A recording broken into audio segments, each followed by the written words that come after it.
Boa tarde a todos. Eu sou Ariel Miner, CEO do Instituto Droma Romani. Hoje tenho a honra aqui de estar com a nossa presidente, fundadora da instituição, Cláudia Maila Carneiro, nossa assistente social também, responsável técnica, para conversarmos, eu e ela, com uma nova companheira, uma nova parceira de lutas sociais, que é a Cris. A Cris, Ana Cristiane da Silva, é uma renomada, vamos dizer assim, uma renomada atora de um segmento social que nos interessa muito, que é o segmento da moda.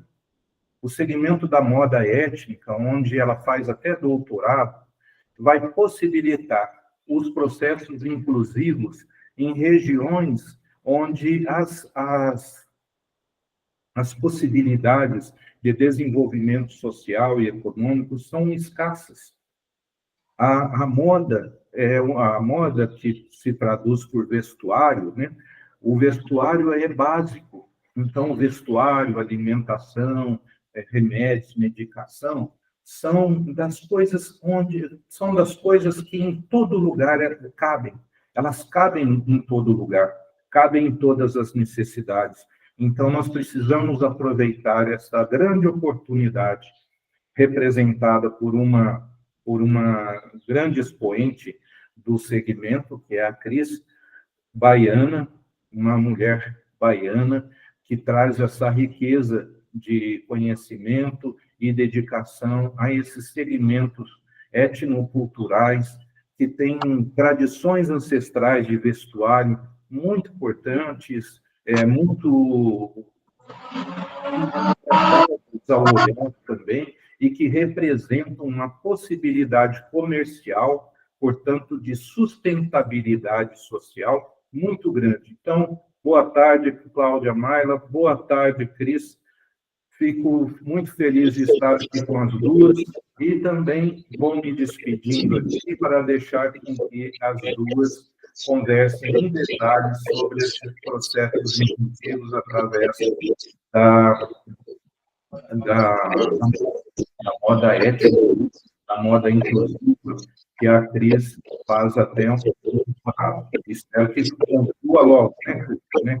Boa tarde. É o nosso propósito também.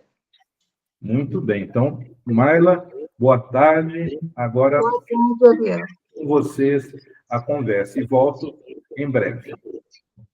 Obrigado. Por nada, até breve. Então, vamos lá, Cris. Vamos. Bom, eu quero aqui, nesse momento, né, que estamos aqui falando sobre inclusão social, sobre moda, sobre mulheres. Eu gostaria, nesse momento, que você falasse um pouco para nós desse trabalho tão grandioso, né? Eu falo que um trabalho feito para mulheres, hoje nós vemos, né, como coletivo de mulheres, a gente vê a maior dificuldade das mulheres em ser mãe, em ser chefe de família. Eu sou uma delas. Em buscar ali tanto aquela jornada tripla, né, que eu vou falar que é tripla, porque você faz em casa, você faz na rua, você atende filho, você atende marido, enfim. E, assim, por tudo que a gente vê, né, eu, hoje, como delegada nacional pela paz das mulheres, eu vejo que a maior dificuldade das mulheres e que a única coisa que muda é só o RG e o endereço. Porque as histórias das mulheres são sempre as mesmas. É a mulher que lida lá fora, que é mãe, que é pai, que é chefe de família, é aquela que é empresária, é aquela que é agredida pelo marido, é aquela que sofre violação de todos os tipos, de todas as formas. E a gente vê todo dia uma mulher, né? Aqui, como centro de acolhimento, nós vemos todo dia essa dificuldade dessas mulheres.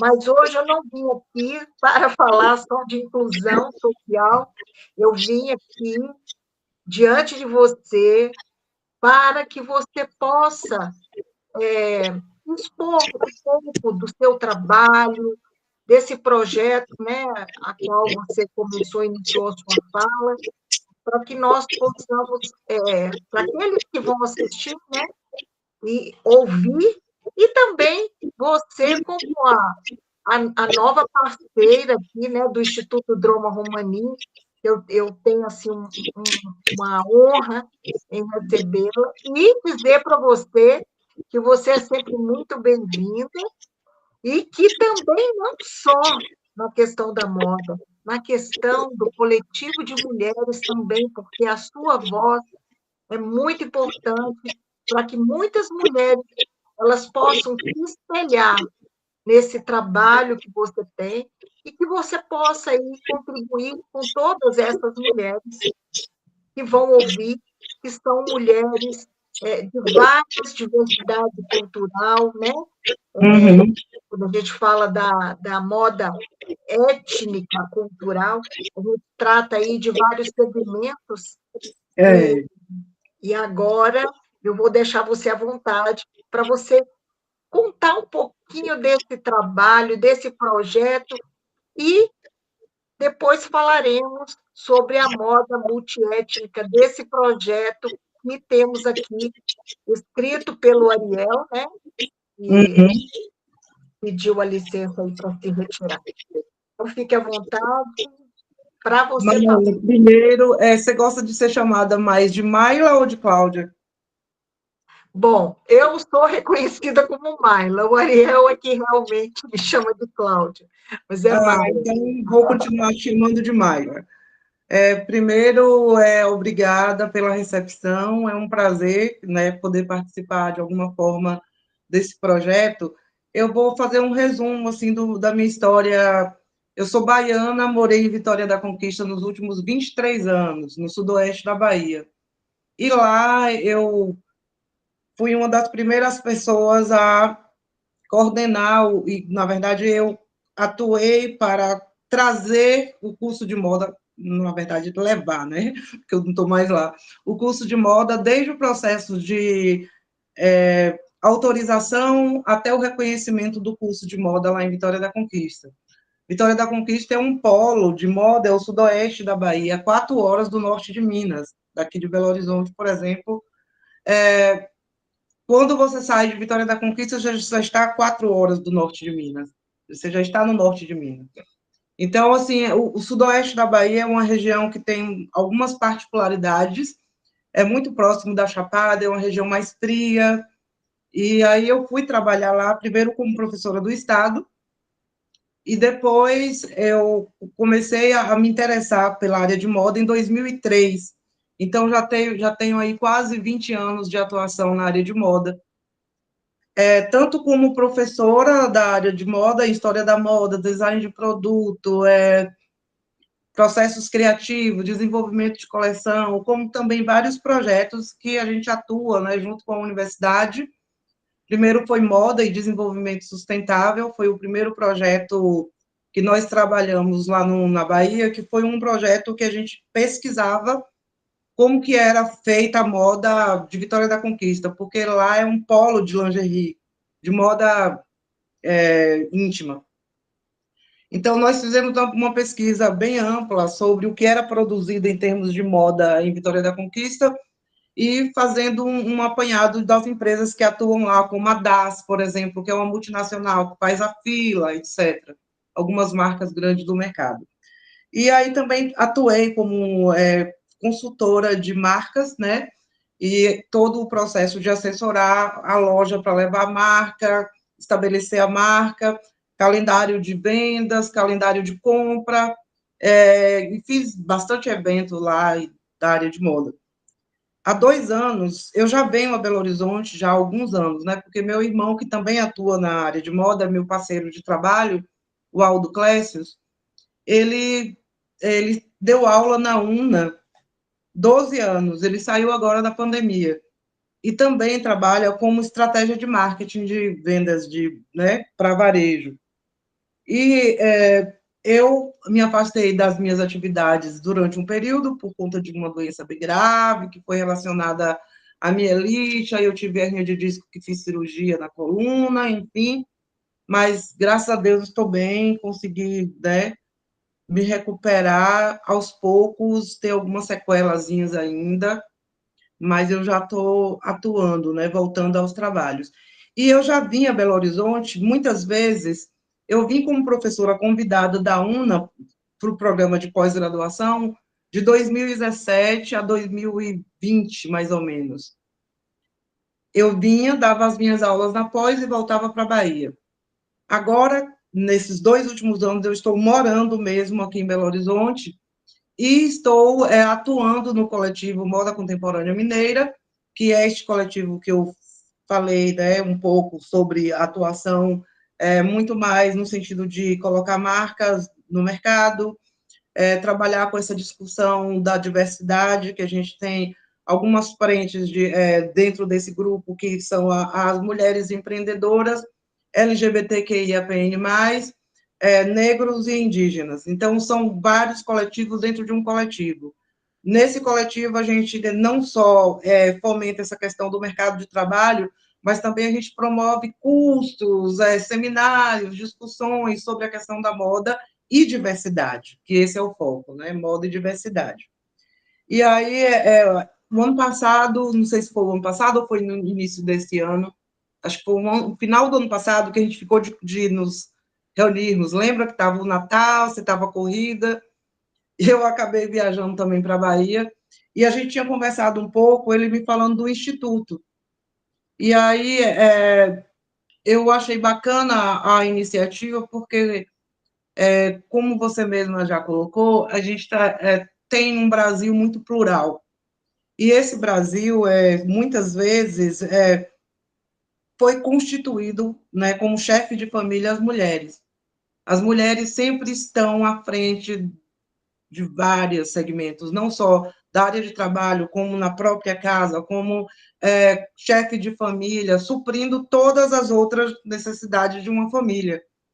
E como a gente tem uma diversidade muito grande, e essa diversidade não é só em relação à questão étnica, é também uma diversidade em relação à questão econômica, né?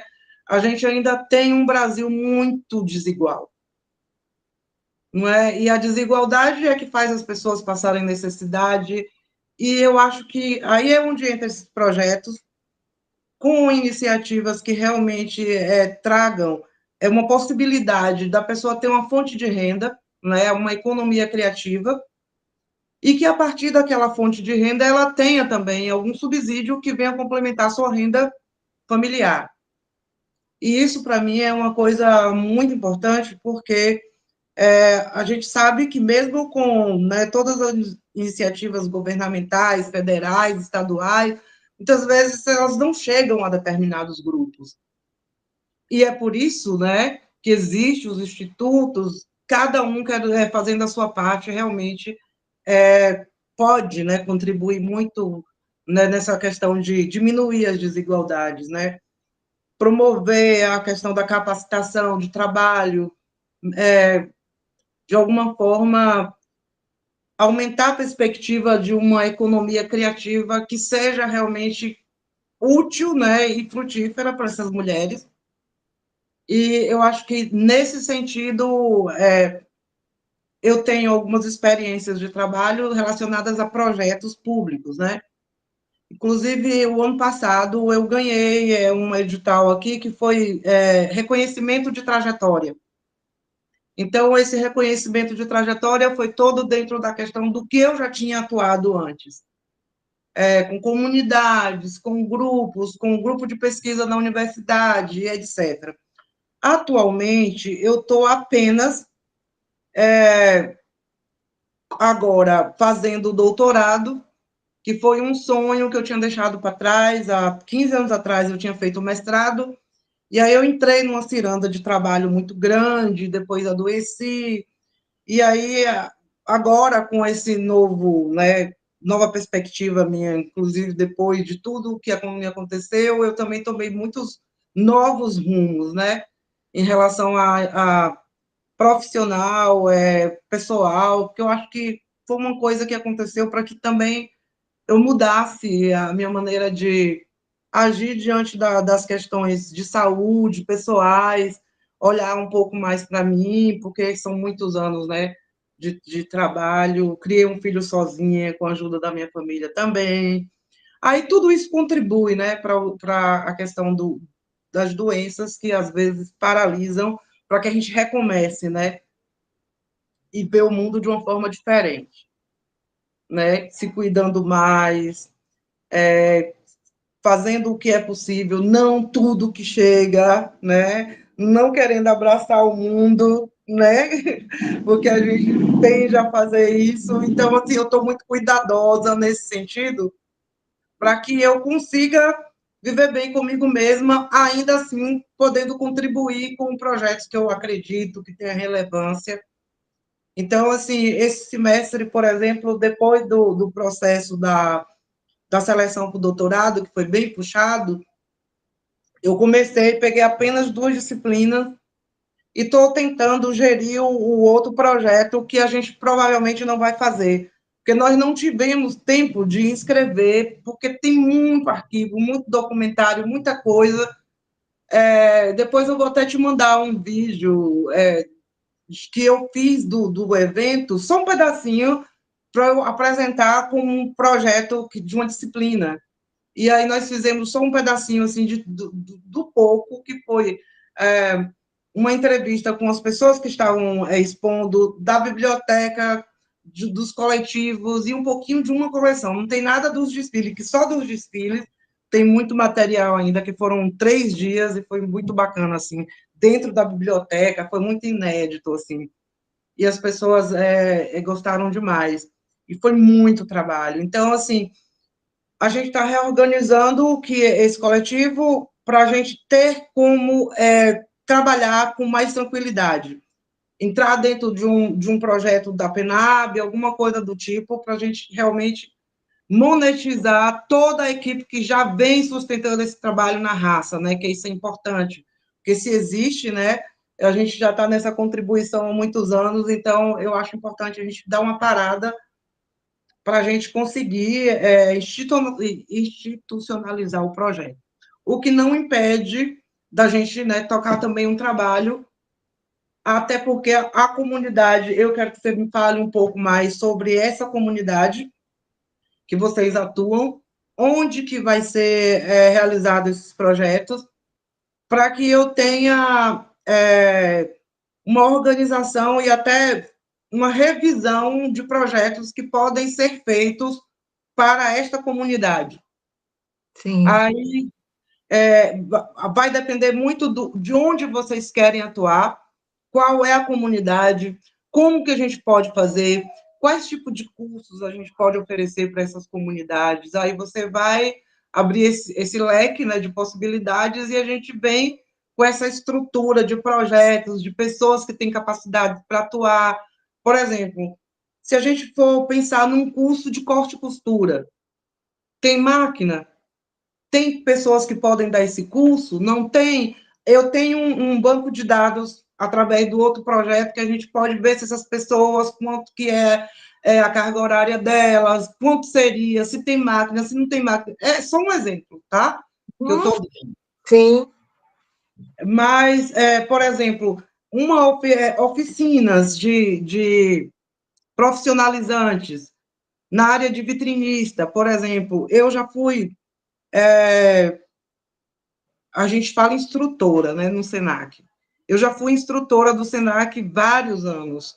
Eu atuava como professora de uma disciplina do curso de corte e costura, que era a disciplina teórica, falando sobre moda, estilista e etc. E na pandemia, quando eu me afastei da universidade, eu dei aula online para o SENAC, para as turmas de vitrinista. organizador de stand e vitrinista, que é também uma forma de profissionalizar pessoas que queiram trabalhar fazendo vitrine de lojas. É um ótimo curso, porque as pessoas se interessam, e eu tinha alunos da Bahia inteira, porque era online, né? Através do Senac.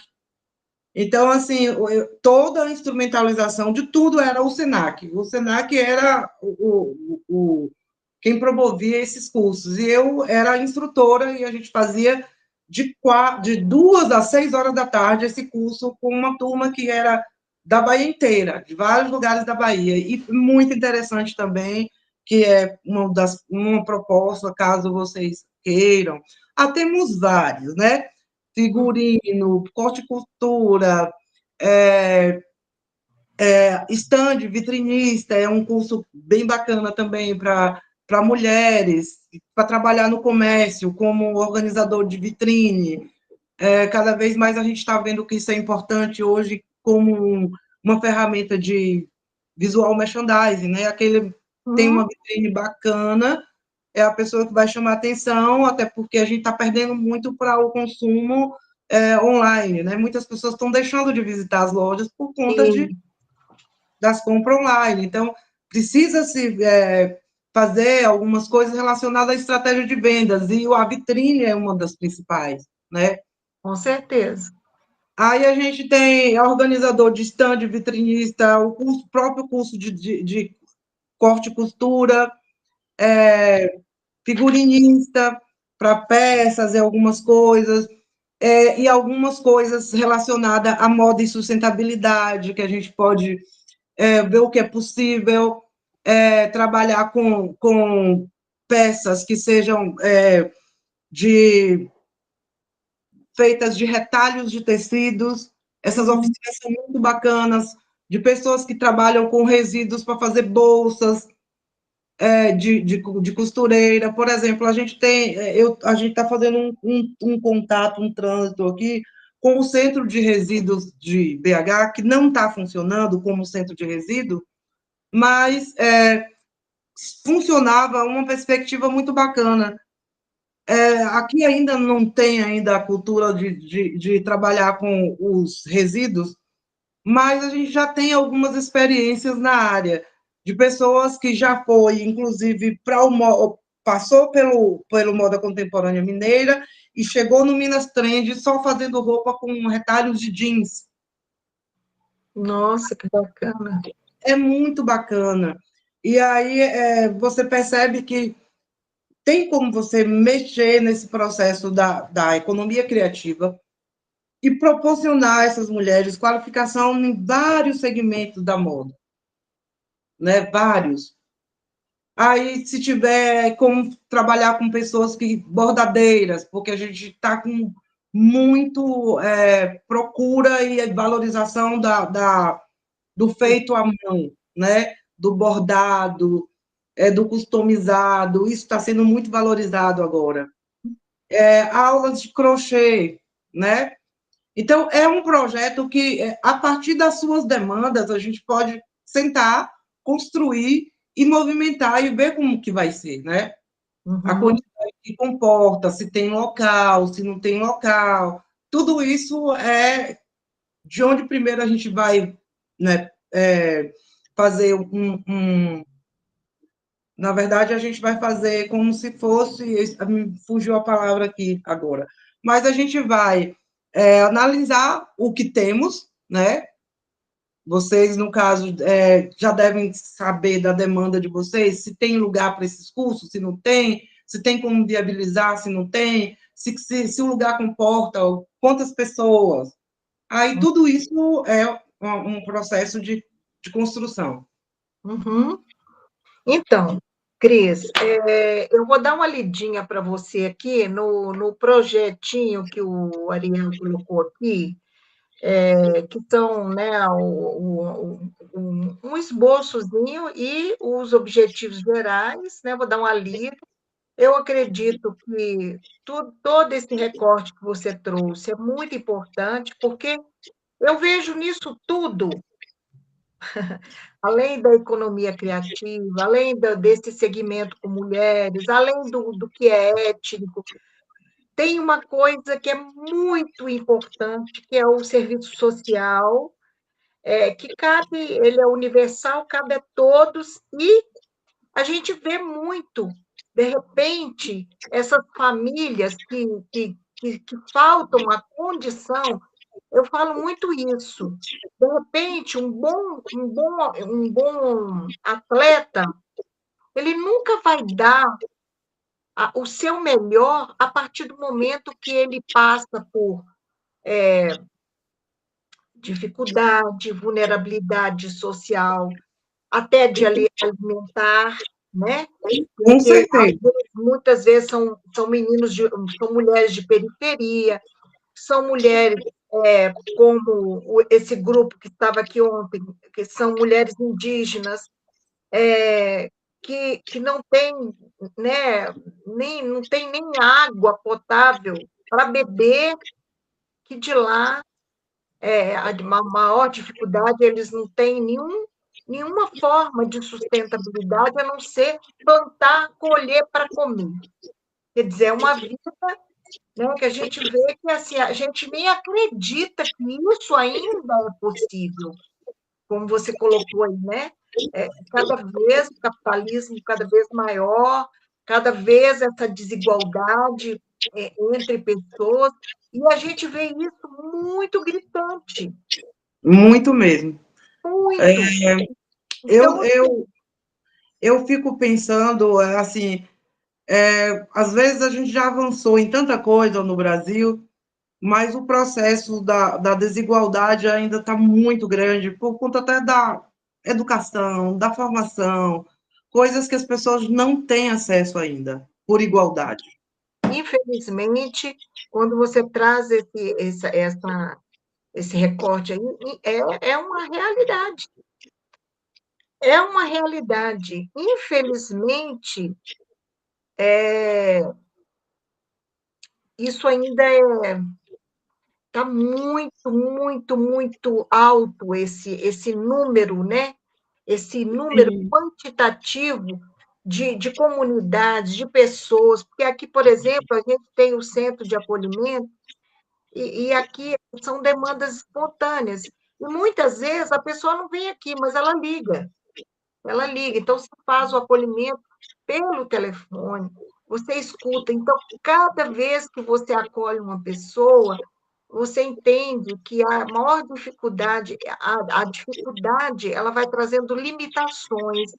E aí traz essa limitação, que é o que você trouxe aí, quando de repente o seu emocional ele está todo desestruturado, porque você chega no seu limite, você vai aguentando, e nós, e principalmente para as mulheres, que é uma bandeira que eu tenho levantado muito, inclusive, né, como te falei que saía aí a delegada nacional, mas o que a gente viu, o que eu vi nesses coletivos?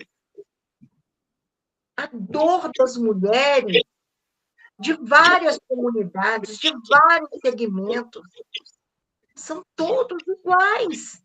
Só muda RG e endereço, não ponto. Então, assim, eu acredito que essa economia criativa, essas feiras, isso contribui muito, né? Foi até agora, a última conversa que eu tive com essa indígena da aldeia do Urubu, eu estava falando para ela justamente isso, sobre uma feira, porque eles não têm nada, eles não têm nada, eles não têm carro, são 32 quilômetros de estrada de terra. Se uma pessoa passa mal dentro da aldeia, ela vai ficar lá passando mal e até que seja socorrida, ela já se foi. Onde Né? fica essa aldeia? Fica lá em Pernambuco, né? Então, Uhum. o que acontece, Cris? Eu vou dar uma lidinha aqui no que o Ariel colocou, que eu acho que também é muito interessante, a gente pode depois discutir sobre isso, e sobre mais, tanto, né, o que você trouxe aí, a gente pode aglutinar, né? É, Porque Então, criar frente de atuação a depender do que seja prioridade no projeto, né? Então, eu vou dar uma lidinha aqui rápida, só para a gente concluir aqui, ó. Aqui está assim, ó, o Instituto Droma Romani apresenta o projeto Ateliês Vivos, moda étnica comunitária, iniciativa de economia criativa para qualificação técnica empreendedora de povos tradicionais e coletivos urbanos, indígenas, quilombola, matriz africana, circense, capoeira, cigana, streetwear, sei lá, hip hop, danças de rua. O projeto capacitará 60 agentes comunitários, produzirá 8 coleções para desfile e comercialização, promoverá formalização MEI, COP, né, cooperativa, Sim. e criará canais de venda coletivos, gerando emprego local e preservando os saberes culturais. Ponto. Objetivos. Geral. Promover geração de renda, inclusão produtiva e empreendedorismo cultural entre povos tradicionais e coletivos urbanos por meio da cadeia produtiva, da moda étnica específica, capacitar 60 participantes, produzir 8 coleções, formalizar 70% dos participantes, implementar as marketplaces, né, coletivos, participar de pelo menos 6 feiras, mostras, no primeiro ano pós-projeto. Então, a justificativa técnica e impacto social o projeto responde à necessidade de valorização cultural, a geração de renda sustentável, articulando formação técnica, corte e costura, tingimento natural, bordado, curadoria cultural, estratégias de mercado, sei lá como é que é esse nome aqui, fotografia e comércio, prevê salvaguarda dos saberes tradicionais, repartição de benefícios e inclusão de gênero e juventude.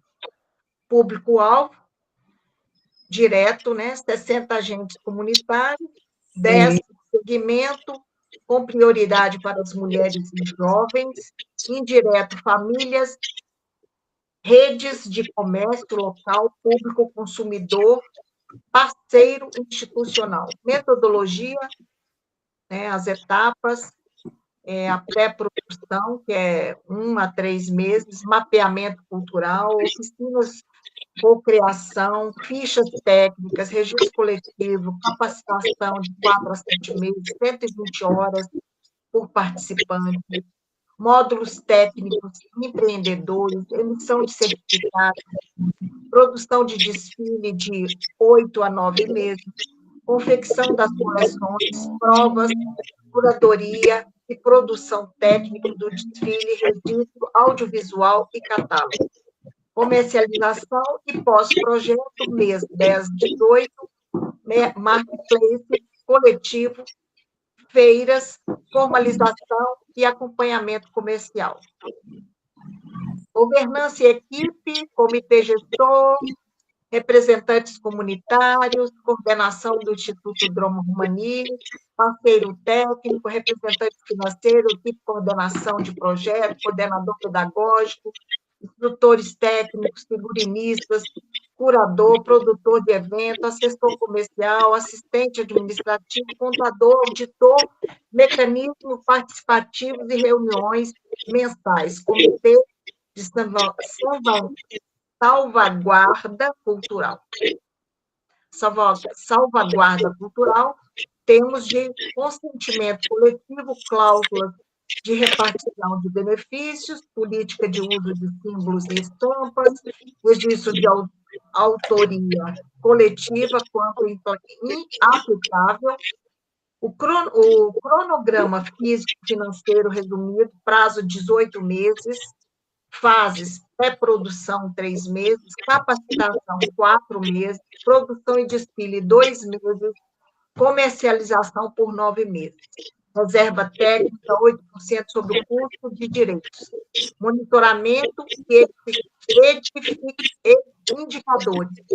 Indicadores, número de participantes qualificados, número de postos de trabalho, formalização, renda média, pós-projeto, número de peças produzidas, valor de venda humano, ferramentas, planilhas de produção, relatórios trimestrais, pesquisa de satisfação, sustentabilidade, criação da marca coletiva, marketplace, formação de cooperativa, apoio de formalização, parcerias com redes de economia criativa e acessos a linhas de fomento.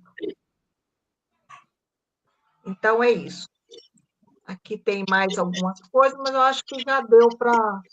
Na verdade, o que eu estou vendo? Que esse é um projeto grande, que é um projeto para desenvolver a longo prazo, e que nós precisamos formar uma equipe mínima que seja para poder lidar com as frentes. Porque capacitação para 60 pessoas, não é isso? Uhum.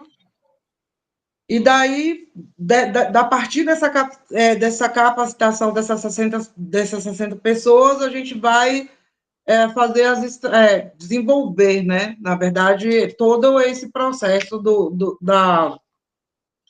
desfile, dos produtos e de tudo que envolve os objetivos do projeto, né? Que é promover feira, essa valorização cultural, os cursos, né? É muita coisa. Uhum. Isso que a gente pode, já tendo conhecimento do que se trata, ele mandou para mim, eu vou dar uma olhada mais apuradamente. Acho que a gente precisa pensar em como que a gente vai desenvolver esse projeto no sentido de prazos, né, que ele já tem aí 2 meses, 3 meses, tem alguns prazos já pré-estabelecidos, e que, na prática, às vezes, a gente nunca... Né, mas a gente já começar a fazer uma planilha de datas e como que a gente vai desenvolver essa ação. Quem vai? Como vai? Onde vai? Né? Isso é importante a gente planejar. Sim.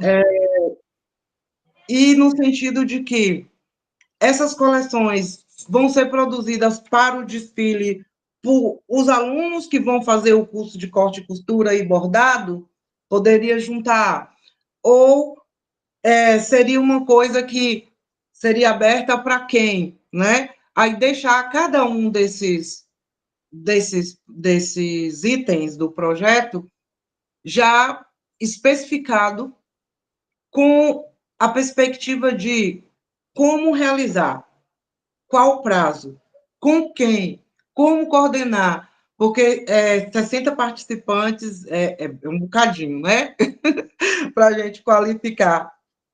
Então, eu acho que a gente precisa desenvolver como que vai ser a estratégia que vocês vão adotar, no sentido de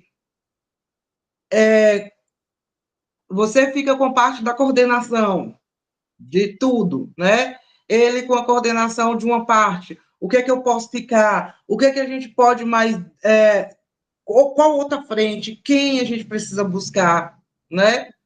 Porque é um projeto que eu acho que tem tudo para dar certo. Só é a gente agora estabelecer as bases, né? Sim. As bases, elas precisam estar bem estabelecidas, com prazos, objetivo, público-alvo, quem, quando, onde, para começar a viabilizar dentro dos prazos. Com certeza. Porque, Bom, assim, tem coisas que eu, por exemplo, tiro por mim. Tem coisas que eu não vou poder gerir, como, por exemplo, eu trabalho com toda a parte técnica e com a parte de pesquisa para uma coleção, mas na hora do corte e costura, tem que ter alguém específico de corte e costura, não só para dar aula, mas como também para entender tudo que a gente fala, né? Por exemplo, a gente vai fazer uma pesquisa, eu já fiz muitas pesquisas para coleções de alunos e ultimamente, a gente trabalha pesquisas sobre africanidades, pesquisas com referências indígenas, pesquisa com sustentabilidade, com tecido sustentável. Aí a gente precisa que quando a gente for para a prática, para fazer essa roupa para um desfile, tenha uma pessoa que seja ela professora de corte e costura ou não, mas que entenda do que a gente está falando para traduzir isso na roupa, né? Sim, corretíssimo. Aí, né? Então, por exemplo, se a gente quer trabalhar com um curso de bordado, tem uma senhora, que inclusive é baiana também, que tem um coletivo de bordado, que ela fez uma exposição lá na biblioteca, e ela trabalha só com senhoras. A maioria do público dela é terceira idade, mas, tipo assim, poderíamos, né, ver a possibilidade dela integrar, como seria, quanto que ela faria, e seria uma coisa muito bem, assim, agregada.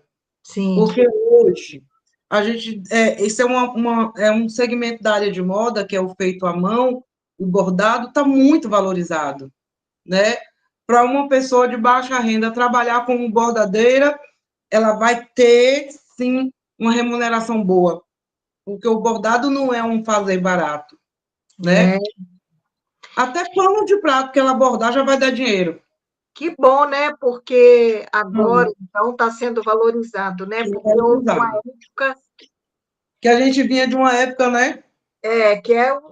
Não tinha valorização nenhuma, né? E eu ficava às vezes pensando, assim, meu Deus, a pessoa, ela leva tanto tempo, né? Igual eu mesma, eu bordava ponto de cruz, mas eu sempre fazia coisas para mim. Mas eu ficava ali horas, igual uma vez eu fiz um quadro com a Santa Ceia. Então, eu quero ver esse quadro. Aqui até. Eu fiz esse quadro, aí eu fui, nossa, eu levei acho que foi mais de 3 meses para chegar até a metade, até depois, e aí troca a linha, põe linha, tira a linha. Então, assim, é uma coisa assim, que requer muito cuidado, muita atenção, e que, na verdade, faz um bem enorme para a pessoa. Hoje, uma das coisas que eu tenho arrependimento é de não ter tido paciência para aprender a fazer crochê, porque eu acho a coisa mais linda, que é uma coisa sustentável. Também, né? eu amo crochê. Eu falo que é uma coisa que ela não poderia ter se perdido, né? Porque a gente não vê muito hoje, né? Como é que fala? Tem o ponto de cruz, tem aquele ponto atrás. Então, assim, são vários que a gente lembra da nossa avó, né? Fazendo aquilo. Eu gosto muito de bordado e crochê. Eu pegava um paninho simples e fazia aqueles bordadinhos, a coisa ficava chique, ficava lindo. Linda. E não tem coisa mais chique do que um bordado. Gente, eu acho chiquérrimo. Acho lindo. E aí, esses dias eu estava conversando pela internet, uma ex-aluna perguntando como colocar precificação numa peça de crochê. Aí eu falei, quantas linhas você usou? Multiplica pelo tanto. Quanto tempo você gastou? 20 e tantas horas. Vamos dizer que cada hora você cobre R$ 15. Quando a gente somou, já estava dando quase R$ 500 no vestido. É por isso que, por exemplo, a gente tem agora o Ateliê Mão de Mãe, que está bombando, que foi para o São Paulo Fashion Week, que eles pegaram a crocheteira de uma comunidade, todas as crocheteiras de uma periferia. E aí eles deram cursos de design moderno. Gente, depois você dá uma olhadinha no Ateliê Mão de Mãe, as roupas de crochê. Ateliê Mão de Mãe fez uma parceria agora com a Renner, já tinha feito com a Riachuelo, para colocar roupas populares feitas muito mais em tricô do que em crochê, porque o tricô fica mais barato. E as peças deles, não tem uma que custa menos de R$ 300. Isso lá na Riachuelo, na Renner, e na C&A, que foi a Ateliê Mão de Mãe, agora está com a coleção nova na Renner. Mas no ateliê deles em Salvador, cada peça um vestido é R$ 3.000, uma camiseta 1.200, camisetinha, assim, porque é horas. Então, eles sustentam uma comunidade inteira, né, para fazer as roupas de crochê. Então, assim, é uma coisa que as pessoas estão valorizando e que pode se ensinar de geração a geração. É uma coisa super sustentável, não é aquele vestidinho que você usa uma vez e rasgou, uma boa linha de crochê, ela dura anos, dura muito tempo. Então, quer dizer que a gente fica até pensando assim, é um caro que se torna barato, né? Porque pelo tempo que ele dura, pelo trabalho da pessoa, né? Enfim, eu acho que, assim, muito além disso ainda, Cris, eu acho que a gente tem que fazer coisas que realmente valorize e que também preserve essas... Eu vou falar de cultura, né? Porque... Memória. O crochê é uma coisa muito de memória afetiva, que foi passado, né? Como o bordado também. Você vê que hoje é muito raro você ver pessoas fazendo isso, né? Muito raro. Então, assim, um curso, aqui, por exemplo, nós temos aqui nós estamos com 3 modalidades, que é o curso de EVA, que é uma história de uma Kalim, né? E ela era mãe solo, quer dizer, na verdade, ela não foi mãe solo, ela casou, sofreu violência doméstica, e o marido batia muito, então ela teve 4 filhos, 4 ou 5, me parece que todos especiais, todos. Meu Deus!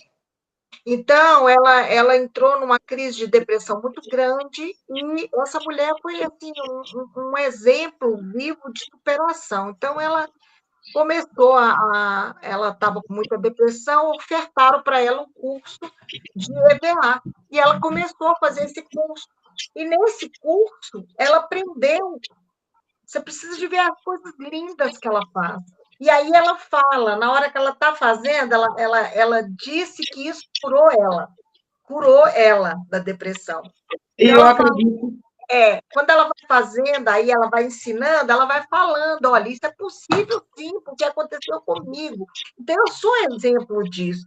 Então, assim, eu falo que isso tudo traz uma renovação para a vida das pessoas quando elas realmente estão ali,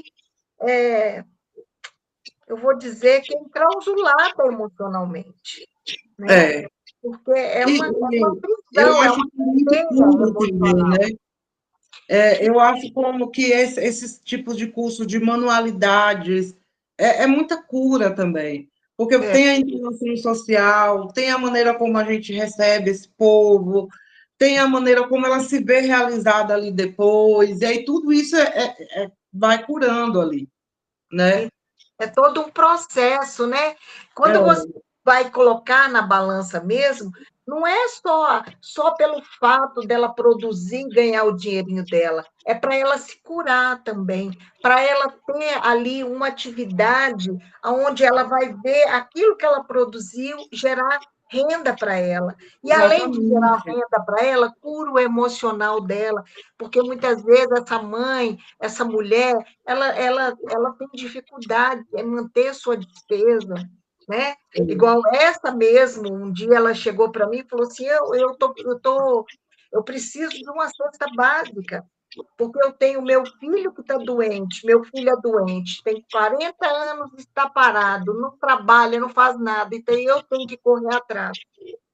Então, assim, quando você pega a realidade dessas pessoas, então você vê que isso traz um benefício tão grande que aí são N fatores que você vai colocar no papel que assim... Esse processo é muito maior do que a questão de profissionalizar. A gente trabalha muito com o resgate até da questão da humanidade, às vezes, que a pessoa não se sente útil, não se sente capaz, com a questão da autoestima, da valorização, né, do que ela é capaz de fazer. Aí é uma questão muito forte em relação à autoestima, né, da pessoa se sentir útil, que o trabalho dela vai ser valorizado, além de, né, promover renda. Então, eu acho que é um trabalho muito bacana que pode ser feito. E, assim, é um trabalho que, de qualquer forma, você vai estar contribuindo para uma nova formação, no sentido de valorização pessoal, resgate identitário, não só em relação à questão econômica, mas principalmente, por exemplo, a gente já fez trabalho, eu já fiz trabalho com comunidades de meninos que eram curados de coisa de drogas.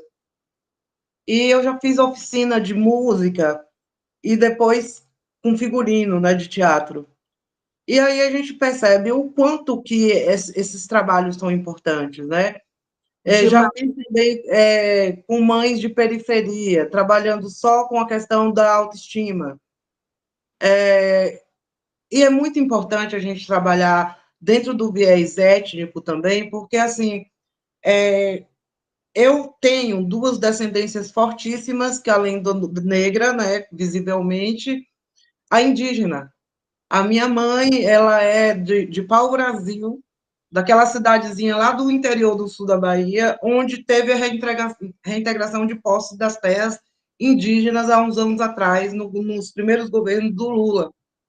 Uhum. Ela não foi criada lá dentro, porque ela teve uma irmã gêmea e muito pequenininha, pequenininha não, recém-nascida, ela passou alguns meses, a avó, por parte do pai, tirou ela de lá, porque a mãe dela foi desapropriada e a família da minha bisa foi chacinada na época. Então, Nossa. assim, a minha avó, de fato, não tinha nenhuma vivência em cidade. Ela vivia na aldeia dela.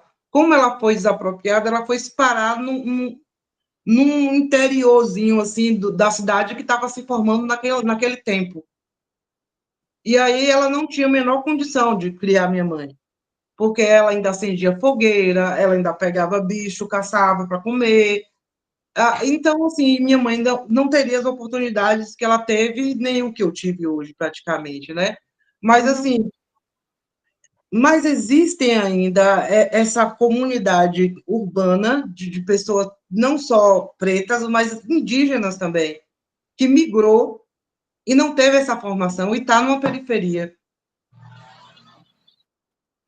E é muito, assim, que muitas cidades do Brasil, do Nordeste, ainda não têm um olhar atento para essas comunidades, né, étnicas. Verdade. Então, assim, muitas vezes é muito preconceito e, de fato, o governo, os governos, né, em geral, têm criado frentes, não sei o quê, um monte de coisa aí, mas real é que, de fato, tem muita gente desassistida ainda. Muita, muita, mas muita mesmo. Bom, então, você quer fazer mais alguma colocação, Cris? Porque eu acho que aqui a gente já deu um chute, um pontapé inicial, né? E Podemos, depois a gente. Oi?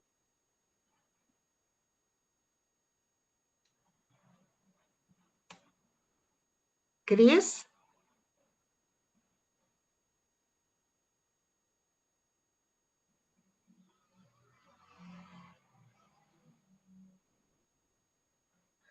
Bom. eu acho que porque meu celular está carregando. Está me ouvindo agora?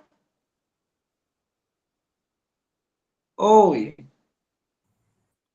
Cris, eu acho que ela perdeu a conexão. Então, Cris, eu ouvi uma partezinha aqui boa da conversa de vocês. Parabéns, viu? Um diálogo muito gostoso, prazeroso de se ouvir e que mostrou assim tantos exemplos, né, de vida, de caminhos, de soluções. A Cláudia conseguiu voltar. Então, Ai, Cláudia, ótimo.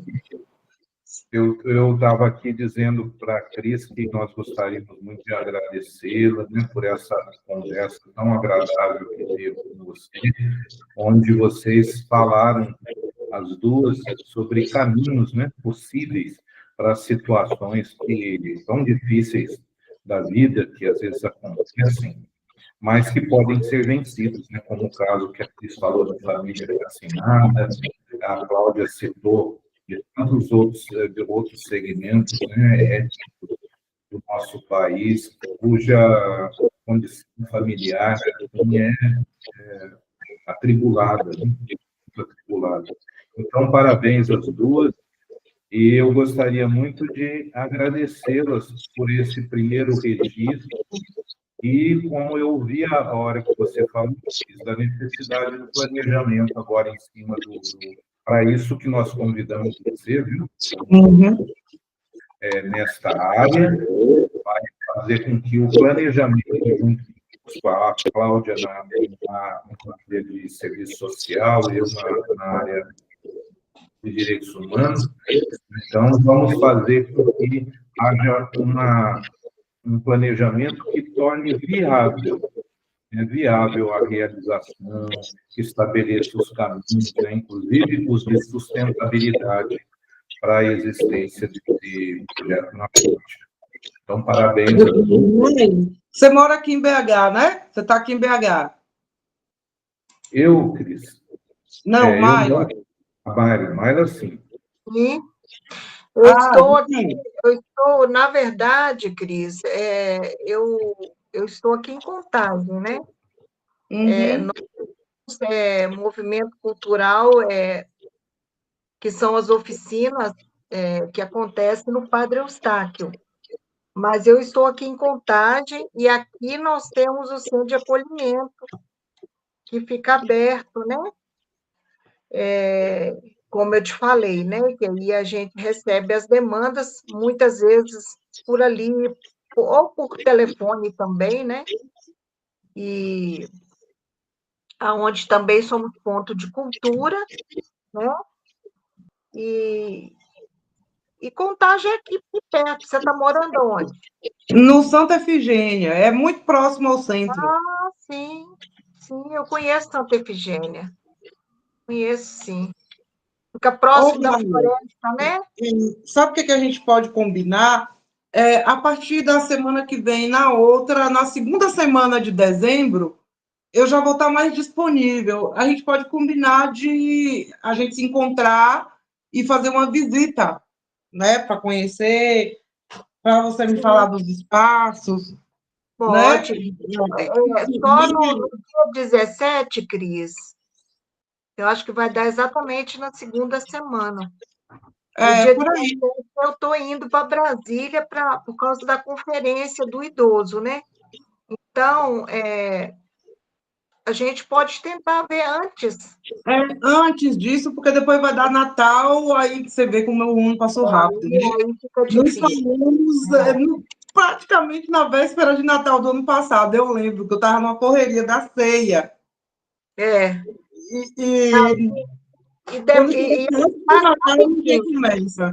Engraçado que, assim, chegou dezembro, parece que o país para. É carnaval, é Natal, é incrível isso, né? E tudo fica mais... Porque a gente vai visitar a família, aí é férias, aí é muita coisa. Mas eu acho que antes do dia 17, vem uma data boa para você. Assim, eu termino as minhas questões do doutorado agora até dia 7, dia 8, mais ou menos, eu acho que eu já terminei. Eu vou olhar as datas e vou colocar para você antes da sua viagem, né? Porque aí a gente já conhece, não é, Ariel? A gente já conhece o lugar. Sim. e já vê as possibilidades, como é, onde é, sabe? Sim. É, verdade. Agora, lembra sempre, Cris, você vai conhecer uma estrutura de acolhimento muito boa, muito ampla, né? São 1.000 metros quadrados de área, onde a gente desenvolve algumas atividades, é a sede tanto da instituição quanto do ponto de cultura. Mas você sempre lembre, né, que esses projetinhos vão para vários cantinhos do Brasil, né, onde nós vamos, às vezes, trabalhar com os chavantes lá no Mato Grosso, com guaranis do Rio de Janeiro, com os cariris do Ceará, com esses caticum de Pernambuco, e carachu, o anaçus também de Pernambuco, com os pataxós de Minas. Então, além dos quilombolas, né, os quilombolas da Paraíba, né, tem tantas mulheres que se dedicam a várias atividades Sim. tempo, né, e tem muitas dificuldades e necessitam desses tipos de trabalho. Ciganos do Rio Grande do Sul, que nós trabalhamos já há alguns anos. Então, lembrem sempre que, apesar de você ver aqui uma estrutura boazinha, em termos materiais, né, prediais, então, esse trabalho tem que ser pulverizado para onde haja a grande necessidade, e às vezes não há estrutura nenhuma. Então, como nós, israelitas, sempre acreditamos que Hashem Ireh, quer dizer, Deus proverá. Então, ele vai prover as condições para a gente fazer onde não existem condições. Por isso que é necessário que faça lá. Né? Mas, que a região metropolitana de BH pode se desenvolver muitas coisas ali, porque o prédio da Maila, que é um prédio próprio dela, que ela serve à instituição, é excelente. Você vai ter a oportunidade de conhecer o espaço, é muito bom para ser usado. Eu fiquei aí quase 3 anos, né, direto, e devido a essa questãozinha aqui em São Paulo, um imóvel nosso, eu estou aqui ainda, terminando, esperando terminar a reforma dele. Bom, então, Maila, nós podemos encerrar a situação, se vocês quiserem ficar conversando. Aí a gravaçãozinha nós vamos colocar, para que isso aqui vai para o YouTube, tá? O YouTube e o anúncio, né? Nossas páginas do Facebook, principalmente do estado da Bahia, e para a página central, que é o estado de Minas. Então, eu agradeço você. Gostaria que você deixasse uma mensagem para as pessoas que podem ser beneficiadas por esse trabalho, e depois a Mari faz o encerramento dessa parte gravada. Por favor, Cris.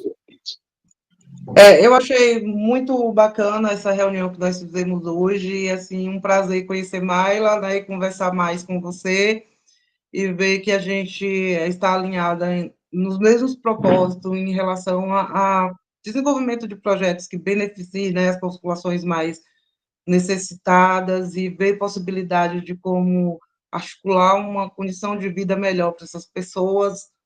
E, nesse sentido, eu acho que os nossos objetivos e perspectivas bateram demais, e eu estou aqui para somar, né, para ver o que realmente é possível a gente realizar, colocar em prática, né, todos esses desejos e aspirações do Instituto.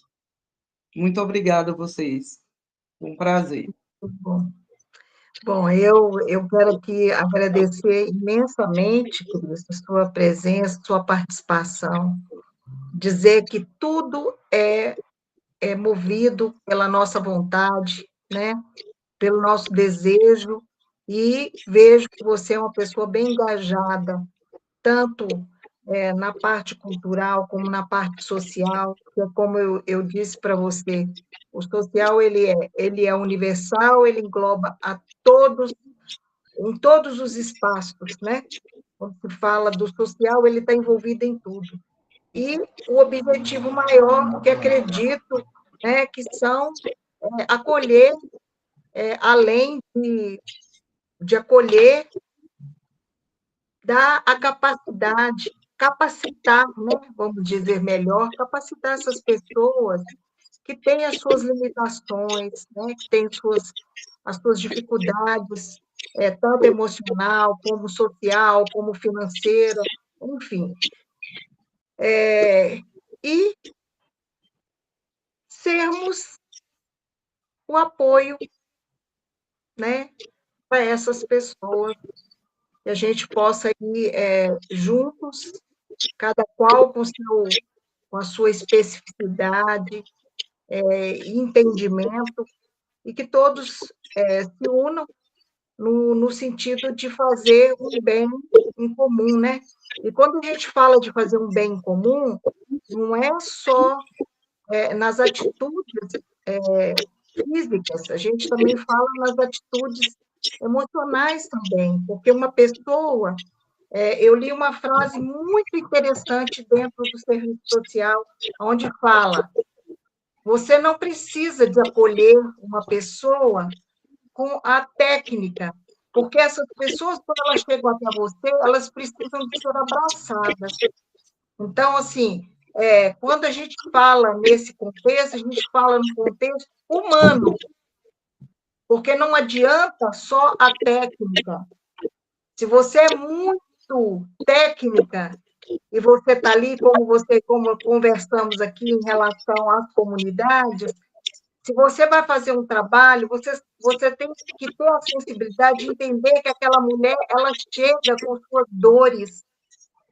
Então, nós temos que estar atentas para acolher, mas acolher com um abraço, acolher. E quando a gente fala disso, não é porque a gente é espiritualizada, não, é humanidade mesmo. E isso deveria ser uma coisa que teria que ter em todos os espaços, as pessoas deveriam trabalhar mais isso. Eu acho que o mundo seria melhor, as pessoas seriam mais felizes quando você é abraçada, quando você se sente bem, quando você é acolhida. Porque é muito diferente quando você pega uma pessoa que você vai ensinar um curso para ela e que você vai ali com a sua técnica e você não se dispõe a olhar com o seu olhar humano para aquela pessoa que está do seu lado. Aquela pessoa veio ali buscar um curso, talvez sim, para melhorar a sua condição financeira, aprender, mas também ela pode ter ido porque ela já estava ali gritando por socorro de todas as suas limitações, a sua situação vulnerável que passa, né? Tanto emocional como física, enfim, tudo. Então, a gente tem que estar sempre atento a isso, que o momento é realmente de você ter esse olhar para as pessoas, e não só pensar na técnica só, não. A técnica é muito importante, mas é importante, sim, esse momento do acolher, né? Então, é De isso. ter uma visão humanizada, né, dentro de todos os processos e projetos.